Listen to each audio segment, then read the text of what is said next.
Warhammer 40,000 is set in a very grim, dark future setting in the 41st millennium.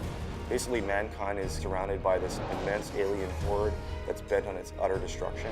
It has all the elements of really traditional fantasy, like orcs and that kind of stuff, but it's set far in the future where they all have guns.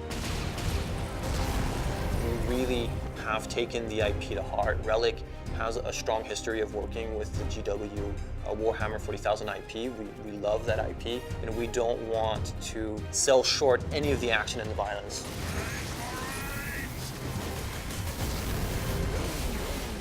In our game, you're sent down to one small planet that's an industrialized world designed to manufacture weapons of war. The orcs are there to get their hands on the warlord-class Titan.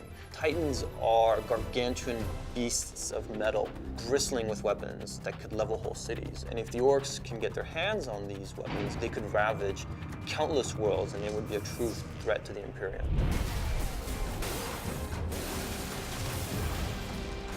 Space Marines started out as human beings, but they go through a rigorous process of training and physical transformation that really elevates them into almost demigods. Their bodies actually are implanted with new organs. Their strength is multiplied, their resistance is multiplied. Captain Titus is the protagonist in the story. He's the main character. He has the ability to take the rules and sort of interpret them in his own way, and some of the other characters in the story have different viewpoints on how that should be interpreted. Их еще миллионы. Наш план не изменен. The main threat in Space Marine are the orcs. They are a brutal, animalistic, barbaric race of beings. Orcs is just one of the many races found in the fiction, and it's the one that we felt best complemented the Space Marines. Space Marines are very serious, very controlled.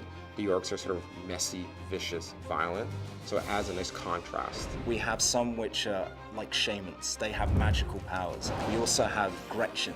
They're these little tiny minions. We also have the Knob. He matches the Space Marine in size and bulk. In fact, he's even bigger. In Space Marine, there are other shadowy forces that are sort of lurking in the background, and Titus and the player will have to confront those if they are able to save the Forge world. Space Marine has such an interesting, compelling setting. It goes all the way from the aesthetic, the architecture with this sort of futuristic Gothic feeling, the epic scale of everything. Everything is immense, everything is larger than life. There's a sort of a beauty in the world, there's also so much darkness and death and destruction, and those contrasts create such an interesting sort of canvas for us to paint on.